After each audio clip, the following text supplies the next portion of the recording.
Emily almost left that night, and the thought scared her more than staying. She stood near the door of her Chicago apartment, keys in her hand, coat half on, heart racing like she was 20 again and about to make a mistake or miss something that might never return. Behind her, Mark sat on the couch, quiet, watching her like someone who knew this moment mattered more than either of them wanted to admit. "Don't go," he said, not urgently, not loudly, just honestly. Emily stopped.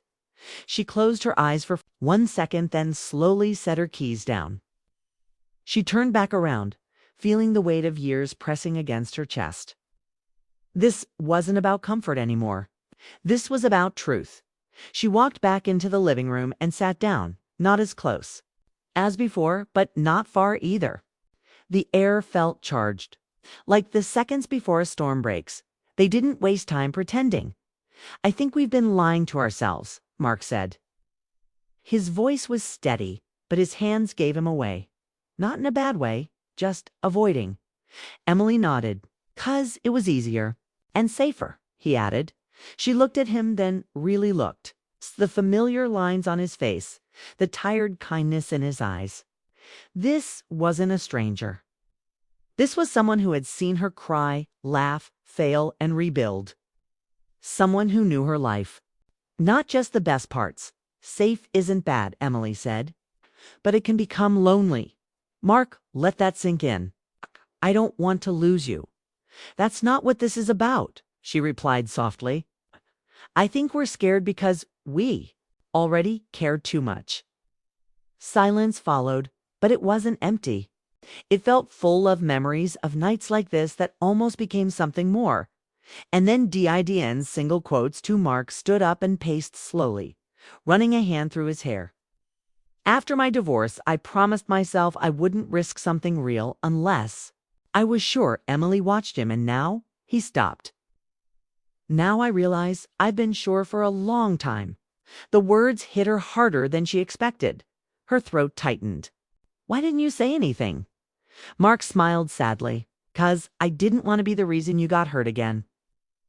Emily stood up, matching his height. "You were never the danger."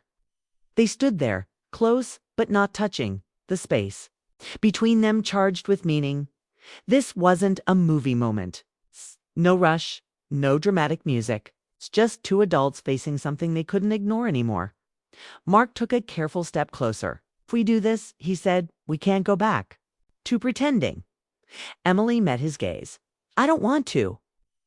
That was the moment everything shifted. They didn't kiss. Not yet. Instead, they talked, fast, honest, without hiding. About fears, about age. About how starting something new felt different now than it did years ago. About how love, at this stage, wasn't loud, it was steady.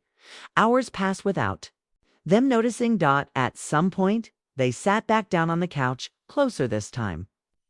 Mark's hand rested on the cushion between them, open, waiting. Emily placed her hand in his, slowly, deliberately. The touch felt right, familiar. Earned. Emily felt something she hadn't felt in years. Calm. Over the next few weeks, everything changed and stayed the same at once. They didn't rush. They didn't announce anything. They went on quiet walks, shared meals, talked late into the night. They relearned each other, not as friends, avoiding a line, but as two people choosing to see what was possible. There were moments of doubt. Emily would wake up at night wondering if they were risking too much. Mark worried about expectations, about whether he could be what she deserved. But every time fear crept in, honesty followed. One evening, months later, they sat on the same couch again, watching another show neither of them cared about. Emily leaned her head against Mark's shoulder. He smiled. "Funny how this couch almost ruined everything." She laughed softly. "Or saved it." Mark looked down at her. "That night, when I pulled my hand away, I thought that was the end." Emily looked up at him. It was the beginning. Just didn't know it yet. Outside, the city moved as it always had. Life didn't pause for love stories, especially quiet ones like theirs. But inside that apartment, something had settled into place. They hadn't found perfection. They had found each other without fear, without pretending, without running. And for the first time in a long time, that was more than enough. The moment his hand brushed against her sleeve, Emily knew this night would not end the way it started. The television was loud, flashing colors across the dark living room, but it felt far away. Outside the Chicago apartment, traffic hummed, and sirens passed like distant echoes. Inside, time slowed. Emily sat frozen on the couch, her heart suddenly pounding for reasons she didn't fully understand yet. She and Mark had been sitting there for almost an hour, watching a crime drama neither of them cared about. It was just something to fill the silence, just something familiar. That was the rule between them: keep things easy, keep things normal. They had known each other for 12 years. That fact alone carried weight. Emily met Mark when she was 32, newly divorced, trying to rebuild a life that no longer looked the way she planned. Mark was the friend of a friend, kind-eyed, voiced the type of man who listened more than he spoke. Over time, he became her constant. Coffee calls, late-night talks, long walks along Lake Michigan when the city felt too heavy. They had never crossed a line, not once, until tonight felt like it might cross them instead. Mark shifted on the couch, stretching his legs after a long day at work. His movement was casual, unplanned. His hand slipped from the back of the couch and landed near her arm. The touch was light, barely there, but it sent a spark through Emily that she hadn't felt in years. She could have leaned away. She didn't. Her body stayed still, as if moving would shatter something fragile. Her mind raced with thoughts she didn't want to name. This was just a mistake. Just a second. It meant nothing. But her heart didn't. Believe that? Mark noticed immediately. His hand stilled, his fingers tense, as if unsure whether to pull back or stay. The air between them thickened, filled with unsaid words and old feelings that had waited patiently for years. Sorry, Mark said softly, already starting to move his hand away. Emily swallowed. The room felt too quiet now. It's okay, she said. The words escaped before she could stop them. Mark turned to look at her. The glow from the TV lit his face, showing surprise, then something deeper, something careful. Emily stared at the screen, pretending to focus, but every nerve in her body was awake. She felt exposed, like she had just opened a door she'd kept locked for a long time. Mark slowly rested his hand back where it was, not closer, not tighter, just present. They didn't speak. Years ago, Emily would have filled the silence with jokes or questions. Tonight, she let it stay. Silence felt honest. Their friendship had always been built on comfort. Mark was the person she called when her mother got sick. He was the one who helped her move apartments, who brought soup when she had the flu, who remembered her coffee order without asking. But comfort had slowly turned into something else, something dangerous. Emily had felt it before, moments when their eyes held a little too long, when conversations drifted into personal places late at night.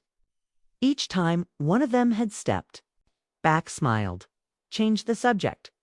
They were both careful people, maybe too careful. The show ended. The screen went dark. Netflix asked if they were still watching. Neither of them moved. Mark cleared his throat. Do you want me to put something else on? Emily shook her head. No, it's fine.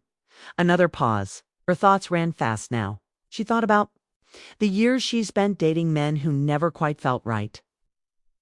She thought about Mark's failed marriage, how he'd closed himself off afterward, choosing friendship over risk. She thought about how safe felt good until it started to feel lonely. Mark looked down at their hands, still inches apart. His voice was quiet. Emily, this makes you uncomfortable? It doesn't, she said, finally turning toward him. Their eyes met. Something changed. Mark didn't smile. He didn't joke. He just looked at her the way he always had during the moments that mattered most, with honesty. I don't want to assume anything, he said. You mattered too much. To me, Emily felt her chest tighten. I know. That was the problem. They both knew. The rain started outside, tapping against the windows, steady and soft. The city lights blurred through the glass. Emily wrapped the blanket tighter around her legs, grounding herself in the moment. She wondered when exactly her feelings for Mark had shifted. Maybe they always had been there, waiting quietly while life moved on. Maybe she'd been afraid to admit that what she wanted wasn't excitement or drama, but someone who already knew her heart. Mark leaned back slightly, giving her space without pulling away completely. "You ever think about how strange it is," he said, "that we've been part of each other's lives for so long, but there's still so much we don't say?" Emily smiled sadly. "All the time." Her voice softened. "Tee? I think we were." "Scared?" Mark nodded. "Still am." That honesty settled between them, heavy but real. Emily took a slow breath. "Me too." They sat there, two adults with histories and regrets, facing the truth they had avoided. This wasn't about a touch. It was about everything beneath it.